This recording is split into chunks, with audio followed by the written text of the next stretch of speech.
yourself higher. Lift yourself higher. Lift yourself higher. Lift yourself higher.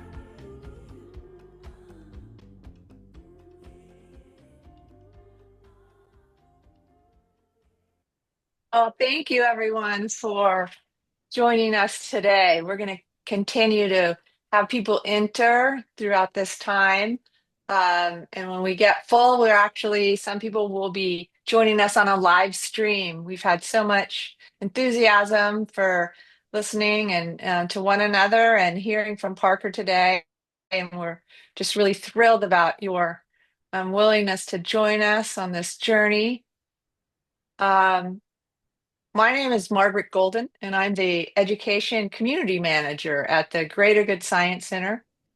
And I'm joining you today from Berkeley, California, the original territory of the Chochenyo Ohlone speaking people who are quite active and alive in our world and in our area today. So we really want to honor them and thanking them for um, their participation in our world, bringing us this land that we're so needing to protect together.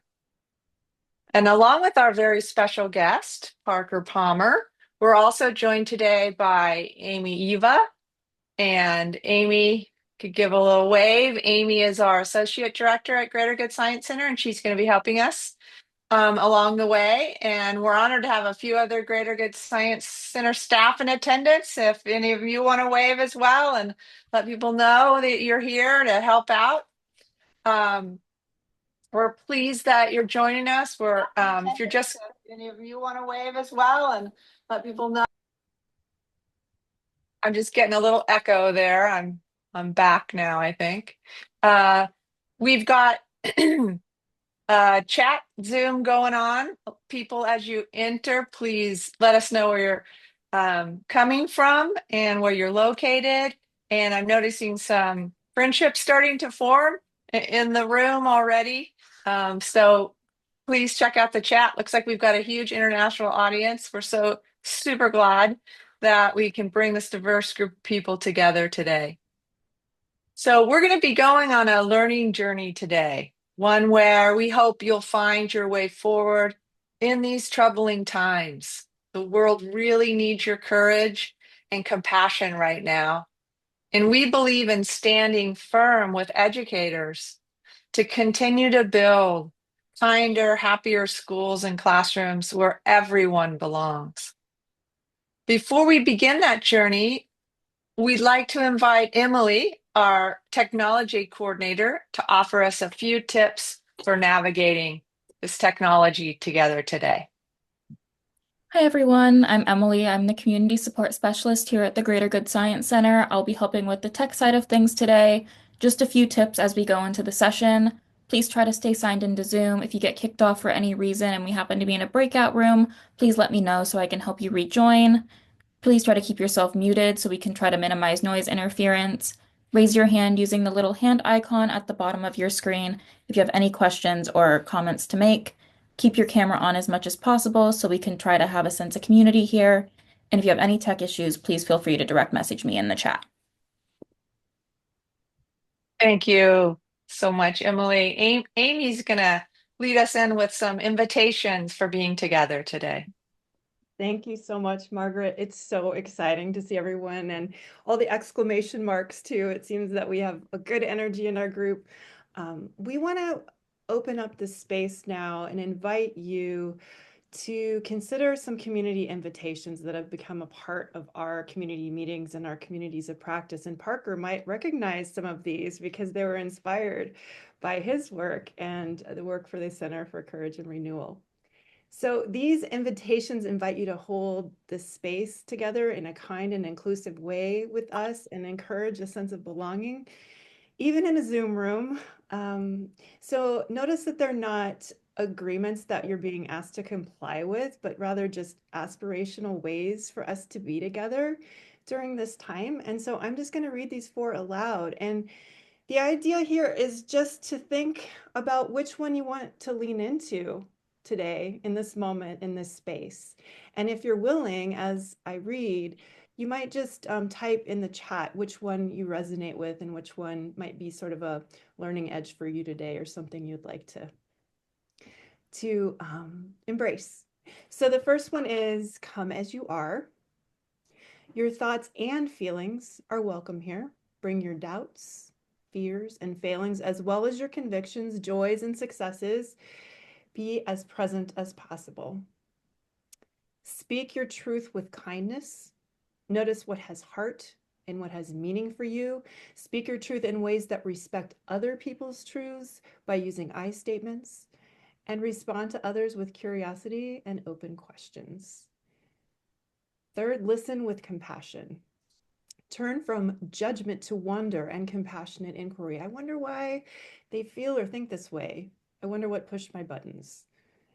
Listen without interpreting, correcting, or debating what others say. And then finally, take space and make space. Pay attention to how much and how long you are speaking. Invite other voices. Hold equity of voice as a personal aspiration to create a welcoming and supportive learning community. And that will come up more as we get into small groups that take space and make space, and some time for questions later on in our session together. And I'm just going to look at the chat for a second. I'm seeing listen with compassion, come as you are is speaking to people. I'm seeing please turn up Amy's volume. So I'll turn up my voice here. And then speak your truth with kindness.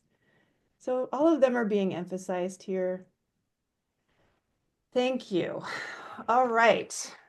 Well, we're leaning into the community invitations, and now we're just going to take just a couple minutes to center ourselves. Picture up. Yeah. If you're paying attention to the news, especially here in the United States, you may find all the uncertainty and anxiety is impacting your well-being. And so we want to invite you right now to take a moment to ground yourself with a few deep breaths. So I'm just going to take a quiet moment and invite us all to take a few deep breaths.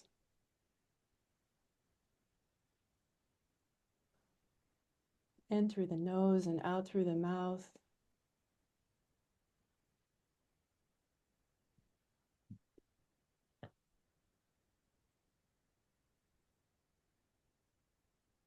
Maybe give your shoulders a little roll. Settle into your seat. Bring yourself here now as fully as possible and as honestly as you can. And ask yourself this question: what are you feeling right now? Just breathe into those feelings. There probably are many, without any judgment, without attaching to them or pushing them away. And if you're comfortable sharing, let us know. Like, what are some of the feelings you're having in this moment right now in the chat? And let's just honor them and name them as we move into this discussion.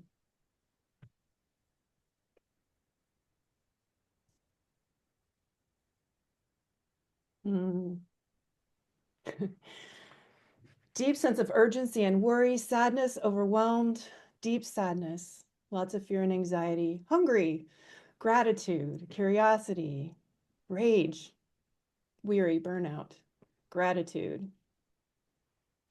And the list goes on. Gratitude for a safe, honest space. Thank you all. And now we get to meet Parker Palmer. Margaret's going to introduce us to him and hear from him today. Thanks for being here, everybody. Thank you, Amy. It sounds like we have a lot of feelings in the room, and we're welcoming them all. We're grateful that you're here and you're bringing your whole self with you. And I'm just delighted to be here with you, Parker. It's an immense pleasure to welcome you to our community. Parker is both a treasured friend and a wise mentor of mine, and I'm deeply, deeply grateful for the profound impact you've had on my life with both your personhood and your work. And I'd like to introduce you, Parker, by reading a short synopsis of your many accomplishments. But Emily will pop the longer version into the chat now, because if we stayed with all Parker has done and has been throughout the years, we wouldn't get any time to talk to Parker. So I'll just start by saying Parker is a writer and a speaker and an activist who focuses on issues in education, community, leadership, spirituality, and social change.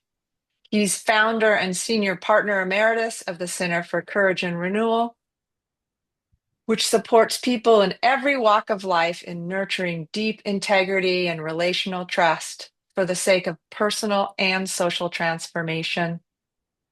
Parker holds a PhD in sociology from the University of California at Berkeley. Go Bears! 14 honorary doctorates and 2 Distinguished Achievement Awards from the National Educational Press Association. Among his honors, he is recipient of the William Rainey Harper Award, previously given to Margaret Mead, Elie Wiesel, and Paulo Freire. That's quite company, my friend. Parker is the author of 10 books, including several award-winning titles that have sold over 2.5 million copies and been translated into 15 languages. Anniversary editions of 3 of his books were issued in 2024, Healing the Heart of Democracy, A Hidden Wholeness, and Let Your Life Speak. And we've heard rumors that a new 30th edition of The Courage to Teach may be arriving soon. Welcome back to Berkeley, my friend. Thank you so much for joining us. Oh, thank you so much, Margaret, for having me here. I'm a great fan of the Greater Good Center and a great fan of yours. So it's a delight to be able to hang out with you again for a while here. Well, we're super glad you're here. And this is going to start out with a format of us just having a conversation. I've got some questions prepared. But before we begin that, I'd like to invite you to read something that you wrote to us and invite our community to reflect on your words as they join us throughout this time. We're going to Sure. put them up on the screen, Yeah. and I'd love to hear it in your voice, Parker. Well, thank you.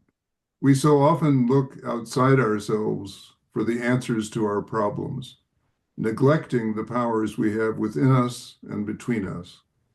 You and I don't command armies or treasuries, but we have the power of our own integrity and the power of a multiplier called community, powers that have animated great movements and changed the lay and the law of the land. Today, we need to trust those powers to take us where we need to go. Thank you, Parker. Let's just take a few moments in silence to let that sink in.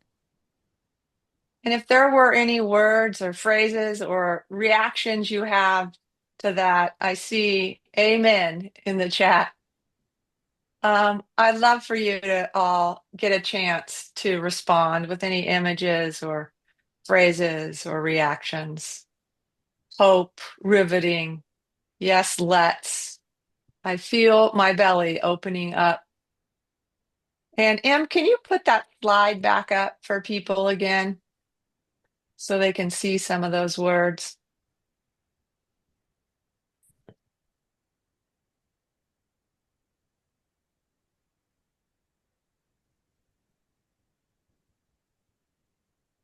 Thank you. Power of our own integrity. With that, within us and between us, a multiplier called community. So much richness in this, Parker. I'm excited to be starting this conversation with you, as I feel that this is a really, really right moment where we have many people in our world and in our communities that are afraid and angry and worried as so much uncertainty and so many voices are shouting their bad advice. So, Em, you can take the slide down now. And what I'd like to do is invite you, Parker, into helping us understand as educators how we might better navigate this heartbreak, these heartbreaking times. I know that you've written a lot about heartbreak, and any words of wisdom to get us started about navigating now? Well, I think the good news about being human is that the broken, violent world that we live in is not the only world in which we live. We also live in here, in the heart, in a world of inwardness, of human identity and integrity, of self-exploration around questions of meaning and purpose. So when the external world both breaks our hearts and our will to act, we can turn to the world in here, not as a place to escape, but as solid ground on which to stand in the middle of the shifting sands all around us. In solitude and in community, we can do inner work aimed at holding hard experiences in life-giving ways, ways that allow us to get leverage on the external world. What I just said doesn't come from my study of the world's wisdom traditions. It comes from a study I've done over many years of the great liberation movements of the past few centuries. Every democratic movement I've studied begins with oppressed people, people who have been robbed of every form of external power. Those people going inward, getting regrounded in their own identity and integrity, and standing firm in the one source of power that no one can take away from them, the sacredness of their own selfhood. I think they make a transformative decision to refuse to behave outwardly in ways that contradict the truths they hold inwardly. I've called it the decision to live divided no more. It's a powerful decision. It's the ignition moment of so many important transformative movements for social change. And when people like that come together in organized communities of support, multiplying the power of identity and integrity many times over and insisting that the world honor it, we tap into a wellspring of resistance and transformation, a countervailing power that comes from what's within us and what's between us. And I'd simply add in this setting, Margaret, that what I'm talking about here is not only at the heart of social movements, it's also at the heart of education, rightly understood. It goes back to Socrates, who famously said that the unexamined life is not worth living. And now that I'm in my mid-80s, I feel qualified to add an amendment to Socrates' dictum, which goes like this: if you decide to live an unexamined life, please do not take a job that involves other people, because you're going to do considerable damage. So a liberal education was always meant to illuminate the dynamics of our inner lives, to liberate us from oppression, to prepare us to participate in civic society, the life of a democratic polity, in social responsibility and social change. So the fight to preserve education in the arts and letters and sciences is a critical part of the fight to preserve democracy. Thank you, Parker. Many of us today, including myself, have been trying to change public educational systems to become more inclusive, life-giving spaces for a very long time. And yet we seem as a culture to be heading backwards in many respects. I'm wondering if you have any wisdom to share that might help us keep our hearts open in the face of what has become such a long and difficult struggle. Well, put me on the list of people who struggle with all of this. Some days with my heart open, some days with it hard as a rock. At age 86, looking back on a life of commitment to education and democracy, rightly understood.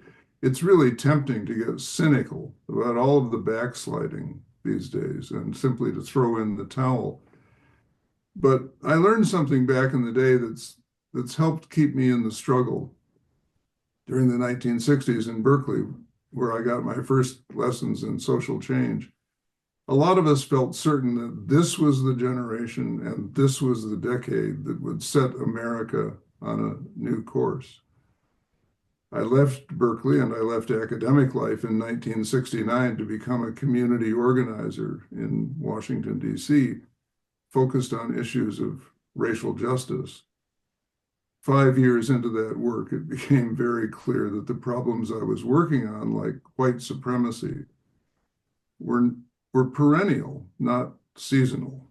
It also became clear that if I wanted to maintain my commitment to social change, I needed a new frame in which to understand it, a frame with a lot less hubris and a lot more humility than the one that characterized the 60s in Berkeley. I needed a frame rooted in an understanding that the pursuit of values like love, truth, and justice is endless work. It's intergenerational work. That's when I began to understand that human beings always find themselves standing and acting in the tragic gap, the gap between the harsh realities around us on the one hand and what we know to be possible on the other hand, because we've seen it happen from time to time. It's tragic, not just because it's sad, but because it's the result of our flawed nature. It's the result of a flaw in reality itself. The gap that we stand in is not a bug in the nature of things, it's a feature that's been known from the Greeks through the biblical literature on into Shakespeare. And our job is to learn how to stand and act in the tragic gap, to keep putting one foot in front of the other, knowing that the gap will never close once and for all. We're being asked to hold the tension of the gap, refusing to flip out into the cynicism that comes from giving over to life's harsh realities, or the ungrounded idealism that comes from floating above the fray in a world of possibilities. You know, if I were to design a curriculum to prepare social activists, the tragic gap would be lesson number one. And the punchline would be, if you're not willing to spend a lifetime in that gap and keep going despite all the ways you will fall short, you should find a different line of work. I think it helps me, at least, to understand that short-term effectiveness, which this society is so devoted to, cannot be the primary standard by which you live if you want to work for love, truth, and justice. If you insist on being effective, I know what will happen. You'll take on smaller and smaller tasks because they're the only ones that you can get quick results with. If you want to do deep work for social change, the only standard I know that will help you hold the course day after day is faithfulness. Faithfulness. I mean, faithfulness to your own gifts, faithfulness to opportunities that present themselves where your gifts might help, and faithful to investing yourself where those two converge. There's an old rabbinical saying that I've always loved. You are not obligated to complete the work, but neither are you free to desist from it. And the only way I know to live into that saying is by testing yourself regularly on the standard of faithfulness. Thank you, Parker. As you were describing that, I was thinking all the many teachers who stand in those classrooms every day and leave the room sometimes disheartened and do what they need in the interim before they come back so that they can come back with an open heart, a forgiving heart, a wondering heart, and a loving heart so that their students can continue to grow and learn from them. So I'm deeply grateful for that vision of the tragic gap. And I know that you, in your classic book, you wrote The Courage to Teach, which you talked about who is the self that teaches. And in my role as a teacher educator, I introduced that concept to so many students and that text, and they were so blown away by your words. Many of them wrote to you. I said, well, write to him and tell him how this has saved you. And I'm wondering, in that you've talked so much about the so many things about how you stand in that gap, how it matters, how you stand there. So, what about that book do you think really resonated with teachers? Hmm. Well, first I have to say that your kind word classic makes me feel really, really old. So, but maybe we can hold off on that for a while. Um, I'm sure that readers, teachers could answer your question better than I can. But I can say this, when I wrote the book, I was not thinking about how to reach teachers. I simply wanted to write something that was faithful to my own experience as a teacher. With every book I've written, the publishers, marketing people say or ask, who are you writing to so we can pitch the book to them? And I've always said, I can't answer that question. All I can tell you is where I'm writing from. And that's from a place of authenticity as best I can reach it. So I wrote about teaching as I experienced it within myself, an experience that has always been laced with two things, a strong sense of calling and a big dose of fear. I think the title resonated very quickly with teachers because unless you are phoning it in, you teach from a place of caring about your students, caring about your subject, caring about how to bring all of this into creative interaction in a very challenging world. You're wearing your heart on your sleeve. So good teaching makes you vulnerable, and vulnerability takes courage, especially in a culture of fear, such as the one that permeates education way too often. So I think good teachers felt recognized by the title, perhaps, and I think the subtitle resonated as well, exploring the inner landscape of a teacher's life. The book is a humanistic approach to teaching, in contrast to the mechanistic approach so often taken by the focus on tips, tricks, and techniques. Good teaching can never be reduced to technique. Good teaching comes from the identity and integrity of the teacher and from his or her capacity for connectedness. A good teacher is an organic node that holds together a complex weave of teachers, students, and subjects with all kinds of tension involved and all kinds of creative possibilities. I'll say this, Margaret, the finest compliment I ever got about the book came when I started doing retreats based on it for K through 12 teachers.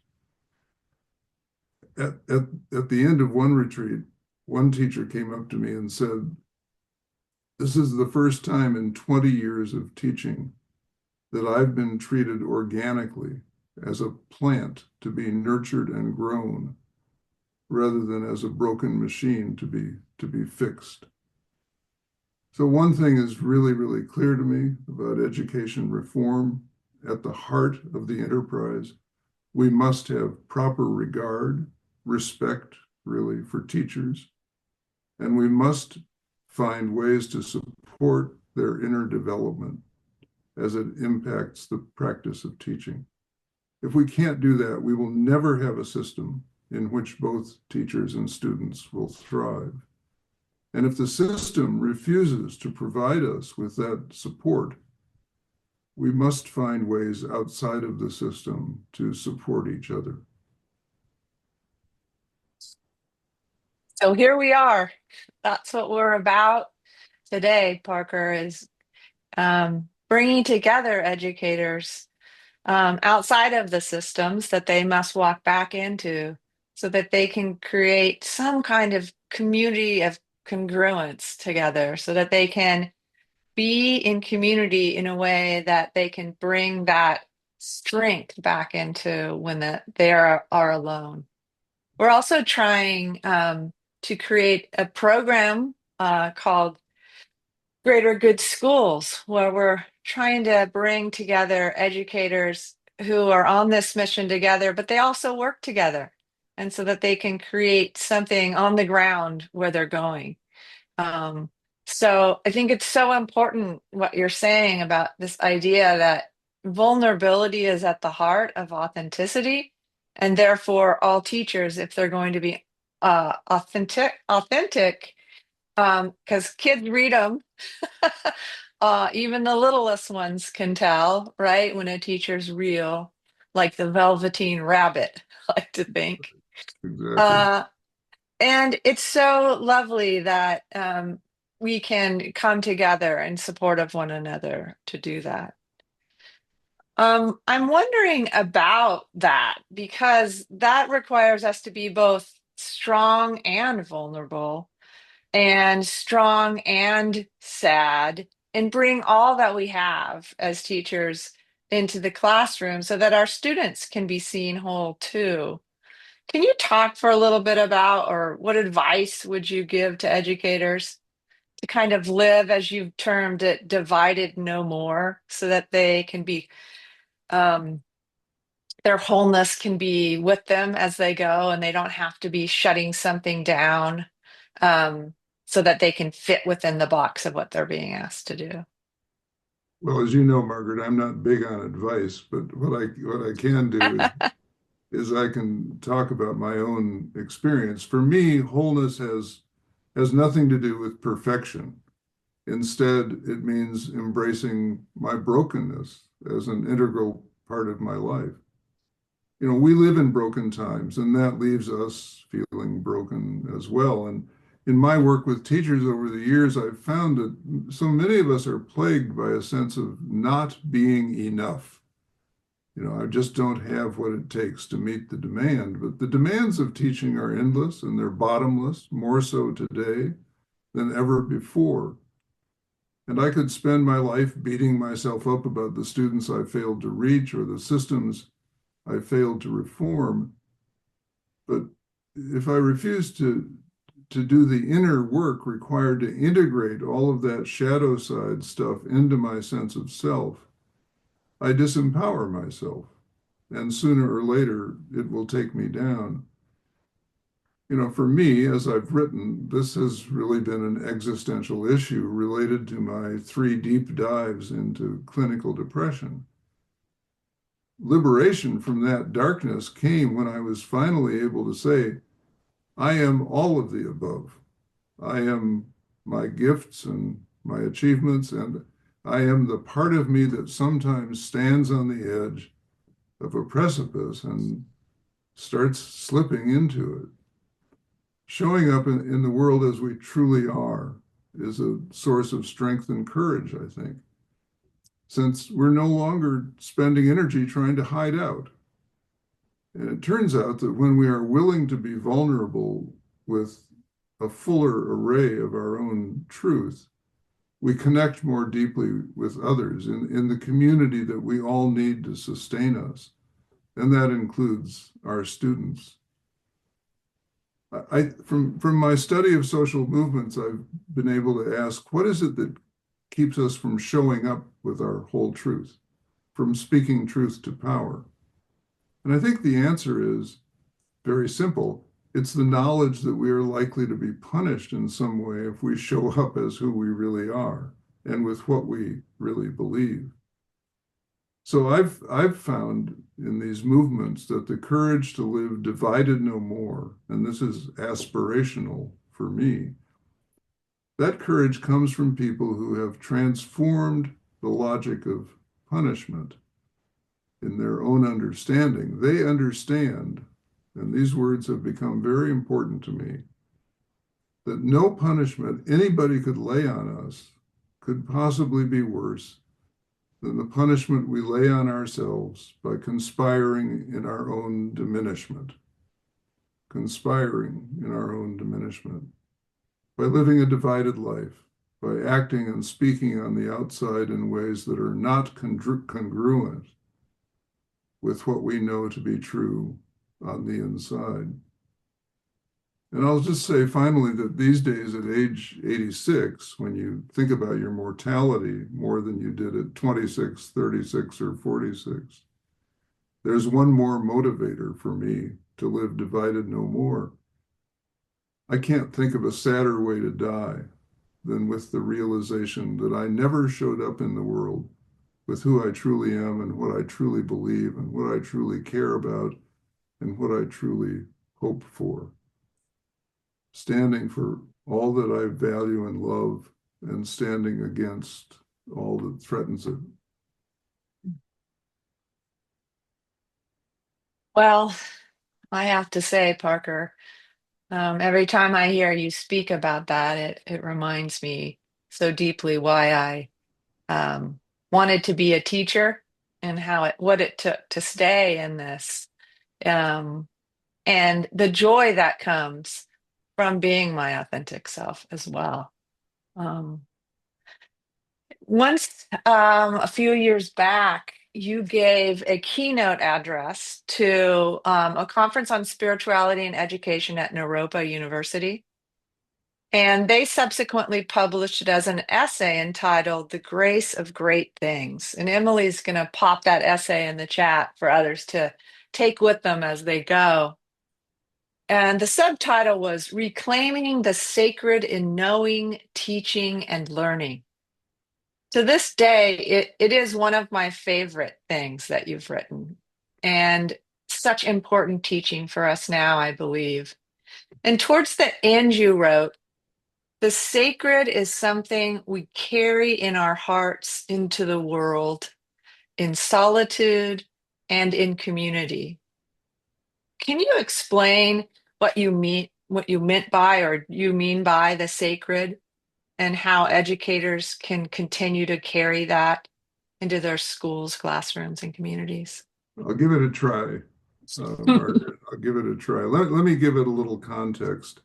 In the book, I define the inner life as having three dimensions: intellectual, emotional, and spiritual. And my definition of spirituality is any way a person has to answer the eternal human yearning to be connected with something larger than one's own ego, something that can save us from the loneliness of self-absorption, something that can give us a sense of meaning and purpose. I like this definition of the spiritual because it's value neutral. It embraces all of the world's wisdom traditions, including secular humanism at their best, and it embraces collective movements like the Third Reich that cause people to lose their identity and integrity and commit egregious evil. All of this falls under the heading of spirituality. In that context, sacred means to me that which we find worthy of respect, which leads directly to the question, what are we teaching our students about what's worthy of their respect? Or about what will answer their yearning to be connected with something that will give them a sense of meaning and purpose? You know, as I look around the US today, and I know I'm not alone in this, what I see is pretty clearly the continuing decline of our democracy and the rise of something that looks a lot to me like early stage fascism. So I have a lot of questions about education and about all of our civic enterprises and what they are or aren't doing to push against this. I think one of the things we owe our students is some basic tools of discernment to come up with life-giving answers to their spiritual yearnings. I'm irrevocably opposed to any form of indoctrination in the classroom, but I'm equally opposed to any form of education that ignores the quest for meaning and purpose and ignores the tools of discernment that can help people make considered choices.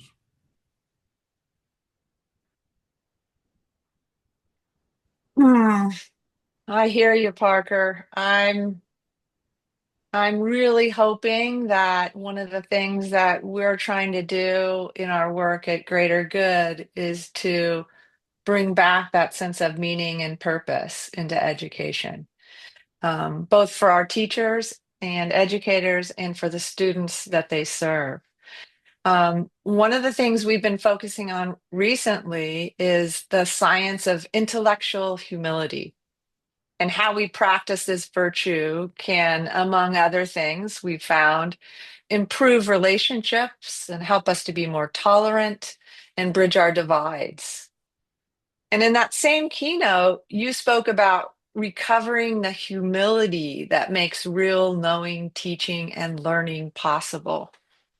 Can you talk a little bit about the humility that you were describing there? I know we're running short on time, Margaret, and if I were really humble, I'd just shut up right now and let the rest of the program unfold. But I'll try to be quick about this. I don't see how there can be an authentic life of the mind without intellectual humility. The humility to say, I don't have all the answers. The humility that comes from finding yourself in the presence of what Rainer Maria Rilke called the grace of great things like those that are studied in all of the disciplines of the curriculum. A good scholar, I think, is a good listener and a good observer. How can you be either of those things without the humility that asks you to listen more than tell and to observe more than impose your will?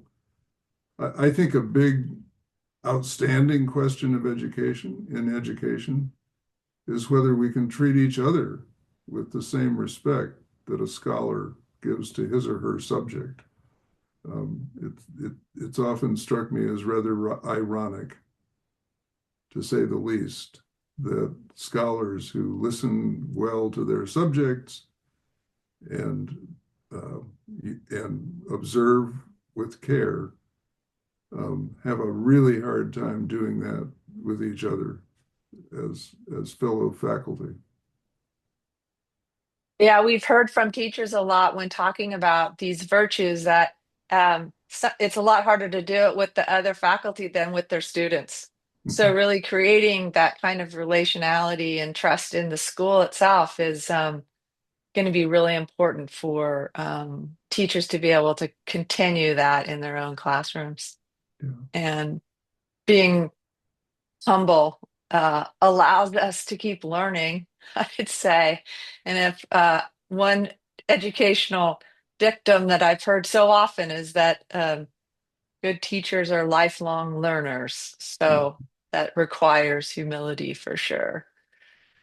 So, Parker, I'd just like to end before we go to questions from the audience by lifting up this relationship that you have with the Center for Courage and Renewal that you founded with Rick and Marcy Jackson back in 1997.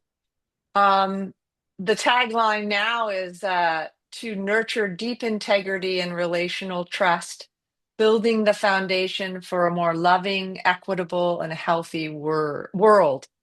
And I've heard you say many times that the center is how wheels were put under your ideas or your ideas were given them. Can you talk about a little bit about how the center has done that and how our audience might partake in discovering more of your ideas there? Yeah, well, the wheels that the center put on are not only on my ideas, but a lot of other good people, including those of Marcy Jackson and Rick Jackson, two of the best friends and colleagues anyone ever had.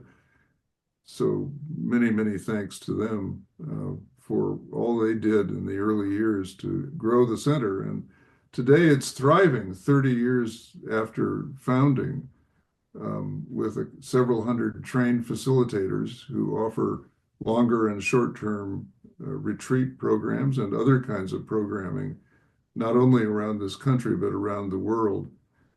And again, knowing that we're short on time, I'll just encourage people to hop online at www.couragerenewal.org and check out the offerings. Facilitators, as I said, all around the world eager to work with folks in every walk of life.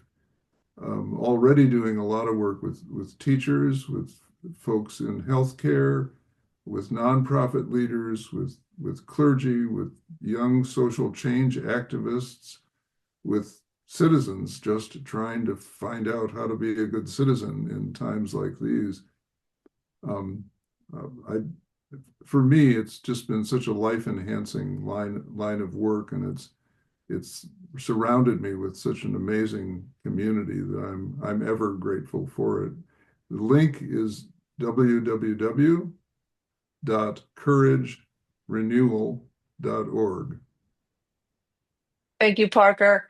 And Amy just popped in a link as well and a little verbiage there. So we're so appreciative, Parker. We want to give a little time for the audience to ask a couple questions. And I see one hand raised at the moment. And I'm having trouble though on this screen. Okay, I got that there. It's is it Chess? Chess, you've got your Yes, hand raised? thank you. If, or I should say, since we are lifelong learners, I would like to invite Mr. Parker to be open to our new administration. I have been pleasantly surprised. I didn't vote for him, and I campaigned strongly against him in 2016 or thereabouts when he first came on board. But through some miracle, because it is miraculous, I have been changed in many ways. And I have been renewed. And I feel hopeful. And I've seen some really good things. And I invite you to please be open. Thank you. Thank you, Jess. Any other questions for Parker? Margaret, there's one in the Q&A. Okay, let's see. I'll I read it, or can you see Yeah, it? please, Amy. I'm struggling with all the words. How can community members support the teachers trying to do their work in the most authentic way possible? So how can community members support authentic work? How can we educate the public in these divisive times? Oh, very simple questions to answer, Parker. Right, as they all are. You're right. Well, I'll say that step number one is get to know the teachers. Mm. Let them answer the question. Ask them what they need that you might help with. Ask them what kinds of support would be most useful to them. I have found over the years that their answers vary widely. It depends on the circumstances and the situation. They range all the way from showing up in class to help young kids enjoy reading and learn to read, to attending school board meetings and promoting positions that would be more supportive of teachers. So I'd say go to the teachers first and take your answers there. Thank you, Parker. We have time for two more quick questions, and we'll go to Pat. Hi, Margaret. Hi, Parker. Thank you so much for hosting this. It's so lovely to hear both of you. My big question is, in these times when I know how important it is to be authentic, when it becomes scary to be a person who is living in some of those communities that are so abused right now, like just it's the easiest word to say, the trans kids, immigrants, who are all in our schools, and it's hard for them to show up authentically. I know in Pennsylvania, lots of kids are retreating to cyber schools, and I know standing in that tragic gap and hanging on is one of the most important things we can do. Can you speak to that at all, Parker? Because I think you've been through other tumultuous times that might guide us as educators. Well, I appreciate you naming that fact because my feelings about the current administration, my thoughts about the current administration hinge very directly on people being damaged, uh, sometimes mortally damaged by their actions. And of course, there are forms of courage that very few young people are able to adopt or embody at this tender developmental stage of their lives. So I think it's a lot about companioning those young people, advocating for those young people as adults who can stand up once we understand that no punishment anybody might lay on us could possibly be greater than the punishment that comes from conspiring in our own diminishment. So if I have a truth to tell about the injuries being done to trans kids, to other members of the LGBTQ plus community, to immigrants who are seeking a better life, even to asylum seekers.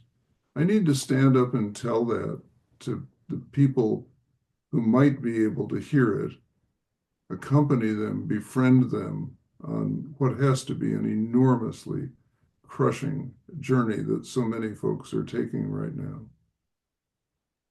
Thank you so much. Appreciate it. Thank you, Pat. Mukta, you've got the last word. Thank you, Margaret, and thank you, Parker, and thank you for really hosting this. It's much needed. As a medical educator, where healthcare in itself has gone from being a vocation to being one of a corporate business entity, my question, Parker, for you is, we still host the To Teach Lead retreats that are named after you. So thank you for that. And we gather educators, and they have been so well received that we have now started hosting and facilitating these for non-awardees also.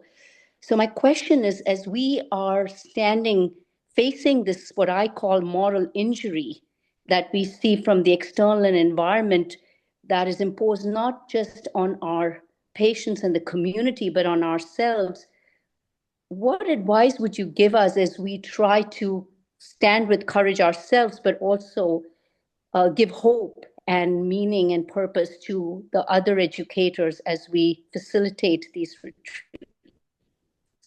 Well, Mukta, let me start out by thanking you for your long service to your colleagues in healthcare, and especially for these retreats, some of which I imagine are being done in association with the ACGME, the Accrediting Commission for Graduate Medical Education.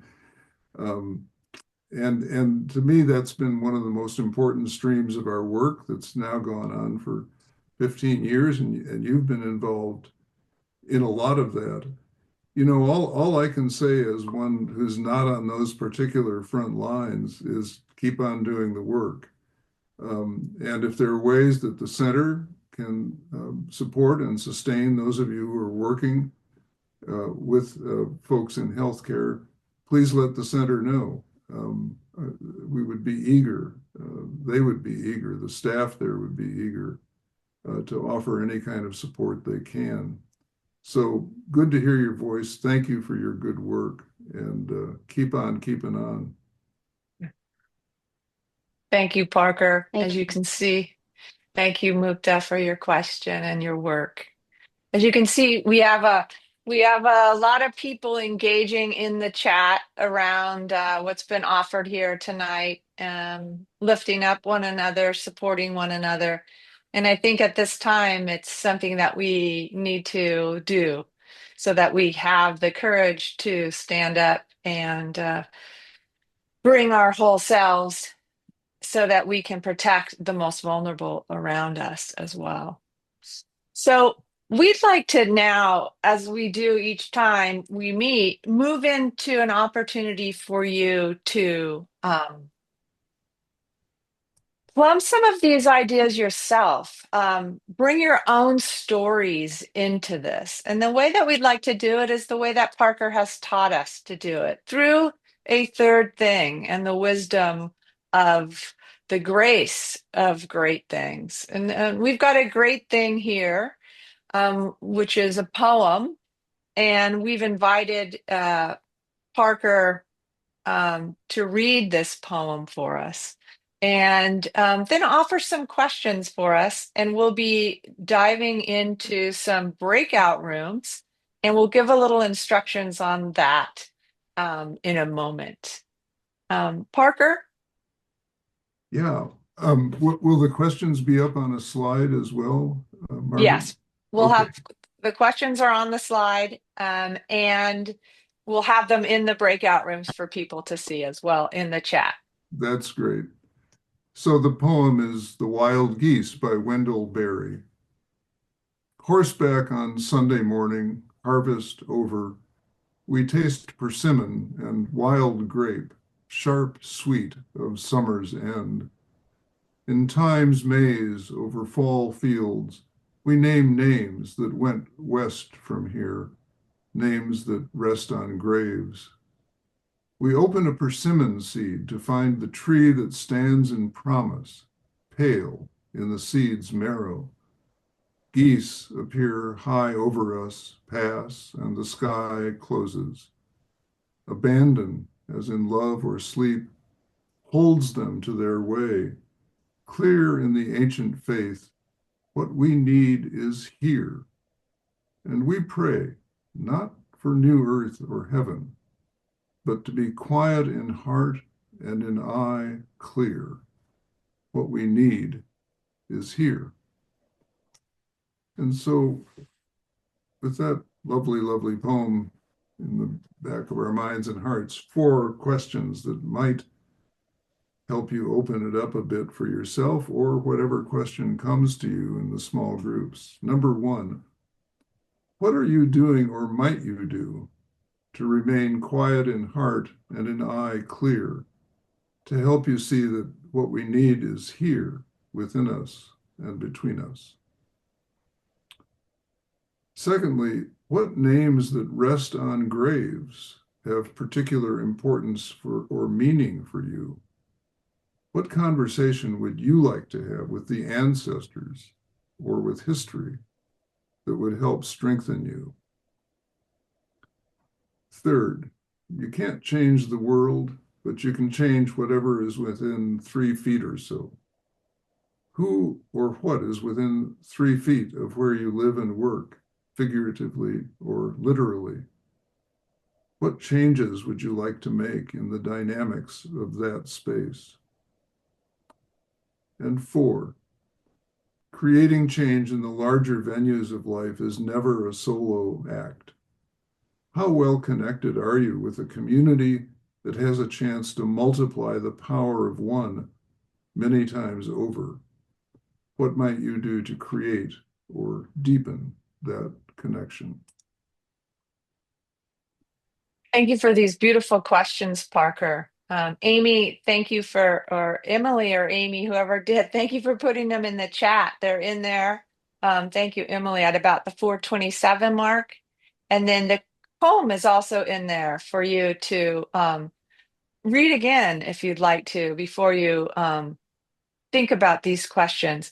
And we want to give you, while we're going to be putting you in some breakout rooms, and we don't want you to be afraid. We always have drop off here. People are afraid to talk to one another, but it really takes courage for us to be vulnerable with our thoughts and feelings with one another and to listen with an open mind and an open heart.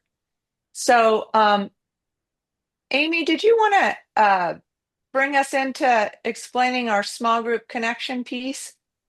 Sure, everybody. As you're comfortable, we want to invite you to about a 15-minute breakout group right now. We're going to put you in groups of 4 to 5 max, and you'll each have a couple of minutes to share. With these questions, you might want to choose perhaps one to respond to and share with your group. Choose one, and then we will shift every 3 minutes or so depending on the number in your group, you each have about 3 minutes to share with one another and respond as you feel able to one of these questions. So about 15 minutes, about 3 minutes per person, and just invite you to lean and then share with one another. We have our own global community of educators, and people really often benefit a lot from just taking time to check in with people across the world in this way. So thank you, Parker, for the poem. Thank you for the questions. And we are going to have you join groups of 4 or 5 and take a few minutes to share.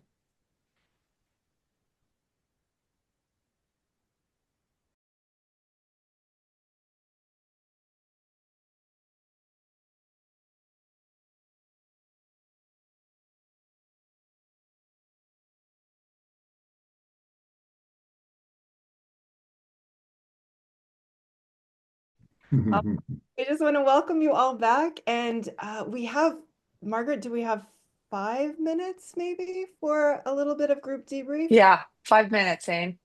Okay, so this is a time for us to share any insights in our small groups or additional questions we might have, thoughts, ideas, insights, questions, and just feel free to raise your hand, and we can call on you, or you're welcome to post in the chat, and just a little time together before we close.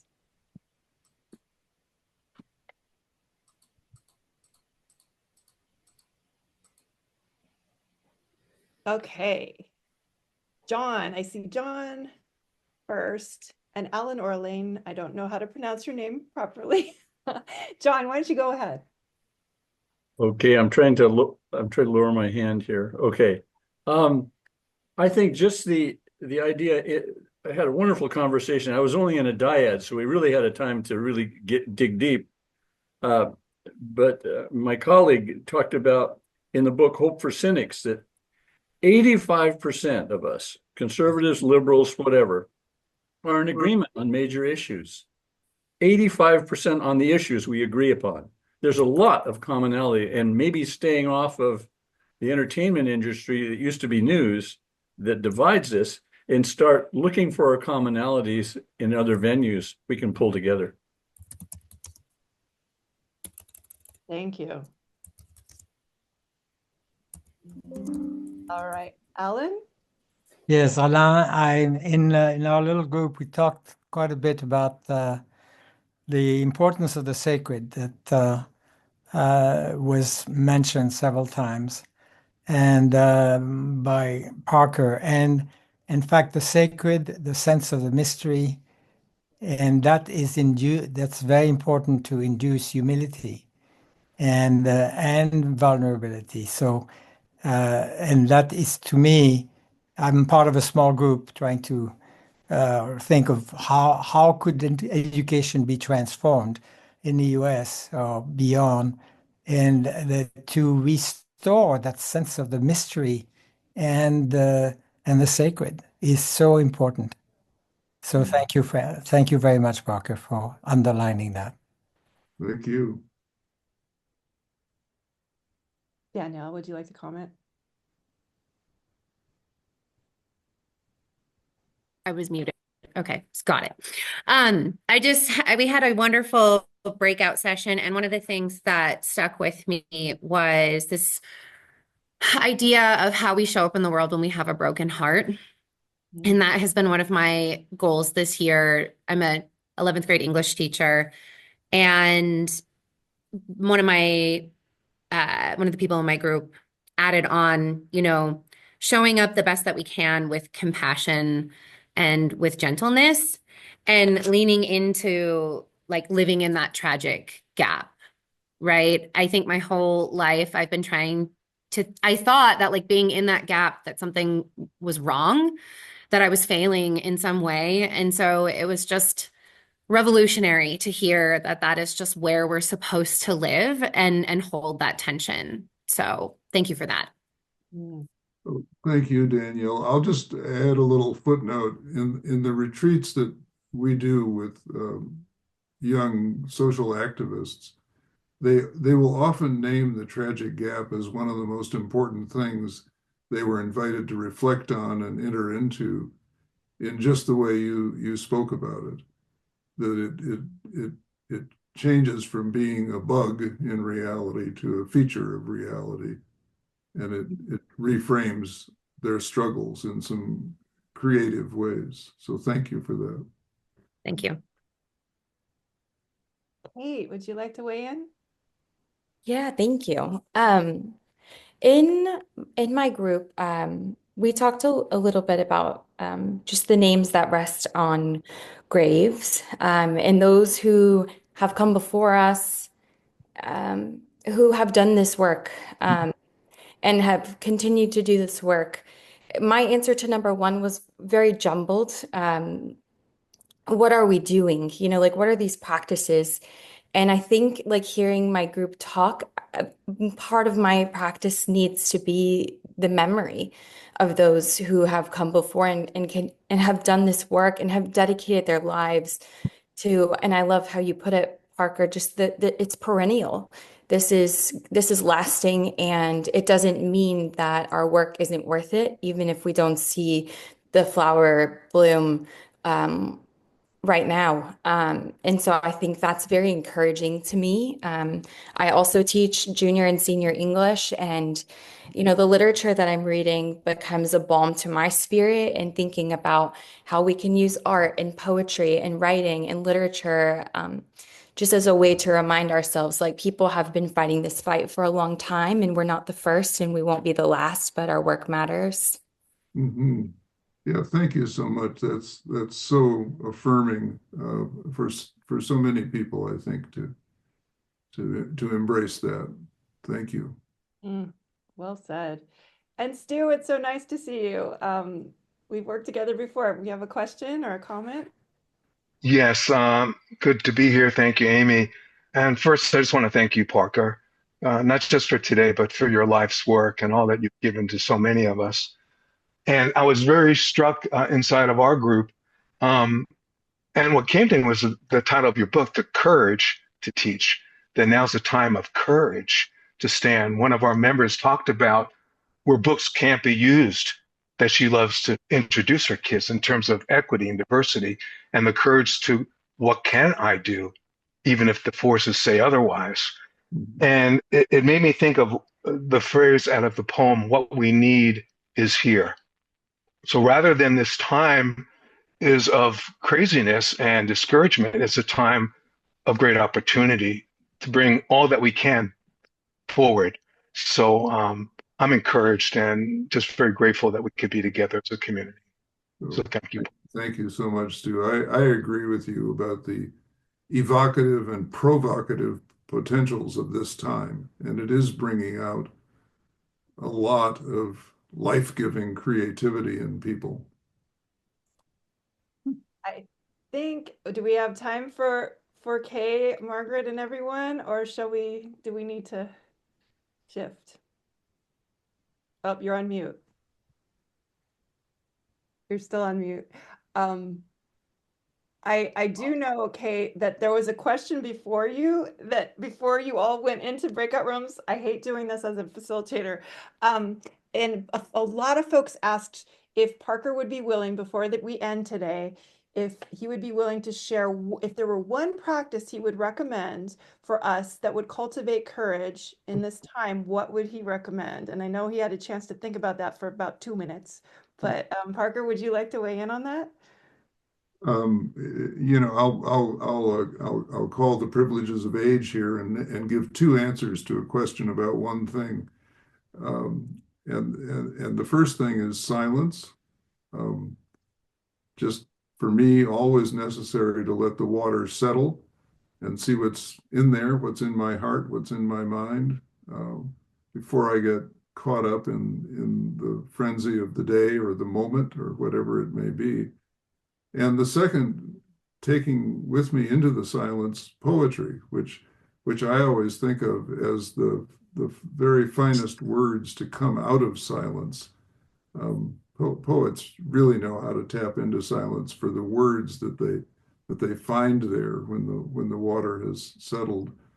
So I don't know what I would do without Mary Oliver and William Stafford and Marge Piercy and William Butler Yeats, and a whole bunch of other people who continually walk around and into the themes we've been talking about tonight.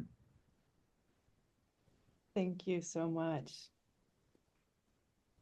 Well, thank you all so much. And we're so happy that you could all join us. We hope that you're taking something away with you. I know I certainly am. And I just want to say, let's give a little love to Parker, and to one another in any way that works with you. I'm going to fill my screen with hearts and deep gratitude to you, my friend Parker, for joining us. Thank you. And if you want to unmute yourself or write in the chat, I just want to give you the opportunity to speak and those words. Just a moment of love. Thank you, Parker. Thank you, Greater Good. Yeah, so Thank you, Parker. grateful. Thank you. Thank you so Thank much. you, Thank Parker. you. Thank you, Thank everyone. you. Thank Thank you. you. Thank Wonderful. you. Everybody. Thank you, Gratitude. Angela. Thank Thank you. you. Bye. True Yes. blessing. Thanks, everybody. Thank you, Have a everyone. great meeting. Thank Thank Well, you. be, you. Bye-bye. Thank Thank you. you, everyone. Bye. we'd like to Everyone. It's so good thank to you hear all. all the Thank people, you, all the voices. Parker. Thank you. Bye-bye, Parker. Merci We'd beaucoup. like to end with a Merci. quote Thank you. by Julian Agwan, who is a indigenous human rights lawyer. And he writes in his voice, "No offering is too small, no stone unneeded. All of us, without exception, are qualified to participate in the rescue of the world." Mhm. So I'm going to pass it over to our fearless leader, Vicky Zakshwefsky, Mhm. who is going to tell us what's next and ask for your feedback. Vicky? Thanks, Margaret. And I just want to offer my deepest gratitude to Parker and to everybody who came to this meeting today. There is so much power in community, and I know my heart feels much more settled after this hour and a half. So thank you. So you're going to be hearing from us via email with lots of additional resources for you and your school communities and more opportunities to stay engaged with us. Next month, we're going to have Professor Sherry Watt, Iris Coleman, and Gordon Lilly of the Being Institute to explore how we can create educational communities that courageously face complex social challenges while fostering trust, collaboration, and dialogue. So we hope that this experience has benefited you personally, given you some ideas to take back what you've learned. And we have a short survey, if you wouldn't mind just taking a couple minutes to fill that out and sharing that. That helps us to know what will be most helpful to this community. So thank you so much, and wish you all very well. And please do stay in touch with us.